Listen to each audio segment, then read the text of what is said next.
Europe 1 Matin. Bonjour François Chaste. Bonjour. Merci d'être en studio avec nous ce matin sur Europe 1. Vous êtes chef du service de pharmacie clinique à l'hôpital Cochin Hôtel-Dieu. On va donc parler dans un instant de ces médicaments à base de cannabis qui pourraient débarquer en France. D'abord, il y a une autre actualité qui vous concerne ce matin. Ce sont ces somnifères qui se sont retrouvés par erreur dans des boîtes de diurétiques. La justice se demande même si cet incident n'est pas à l'origine de la mort d'un nonagénaire à Marseille. François Chaste, on a un peu le sentiment que tous les 2 mois à peu près, on nous dit qu'on a un problème avec un médicaments à des degrés divers, c'est vrai, le Mediator, les pilules contraceptives, aujourd'hui le furosémide, ce diurétique. Est-ce qu'on a un vrai souci en France avec notre industrie pharmaceutique ? Comme on dit, il ne faut pas faire d'amalgame entre tous ces incidents ou accidents.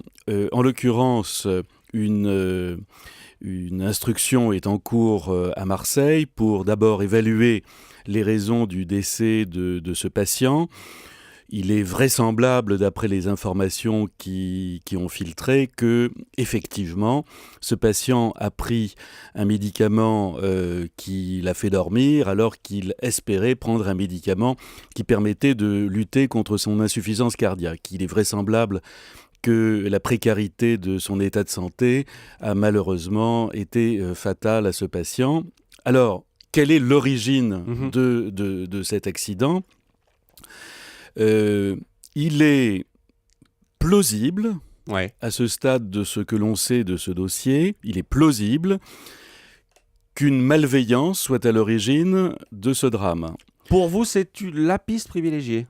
Écoutez, je ne suis pas juge d'instruction, mais ce que l'on sait, c'est que d'une part, le médicament hypnotique, le médicament qui fait dormir, et le médicament antihypertenseur, le furosémide, n'ont pas été préparés sur les chaînes de production de la firme Teva d'une manière chronologiquement compatible avec une interversion de l'eau.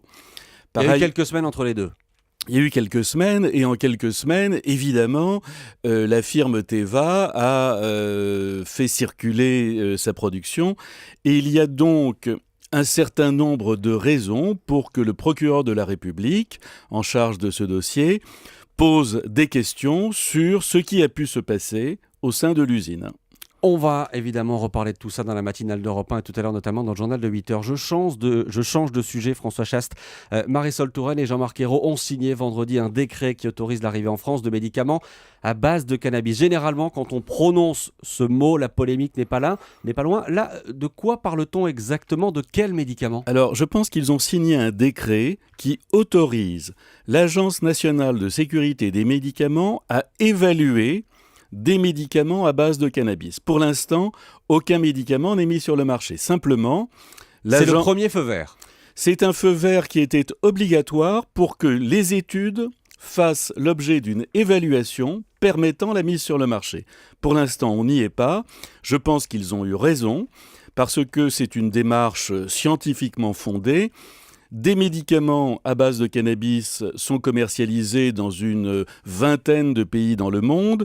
Nos principaux pays voisins en Europe commercialisent un médicament qui porte le nom de Sativex, qui est utilisé d'une manière très encadrée, très précise dans certaines douleurs que ressentent les patients atteints de sclérose en plaques. Et donc, il est légitime que l'Agence nationale de sécurité des médicaments se saisisse du dossier, évalue le bénéfice que pourraient en tirer des patients français, et nous verrons dans les semaines, dans les mois qui viennent, comment évolue cette évaluation. Mais vu les expériences à l'étranger, est-ce que pour vous, ces médicaments apportent quelque chose ? Écoutez, on a de plus en plus d'études qui pourraient justifier effectivement la mise sur le marché de ce médicament. Vous savez, il existe des médicaments opiacés, largement utilisés en France, heureusement, que ce soit des formes comprimées, gélules, dans le traitement des douleurs sévères, en cancérologie, en rhumatologie, ou des formes injectables en post-opératoire, par les anesthésistes, au bloc opératoire, etc. Et donc, personne ne légitime aujourd'hui les fumeries d'opium.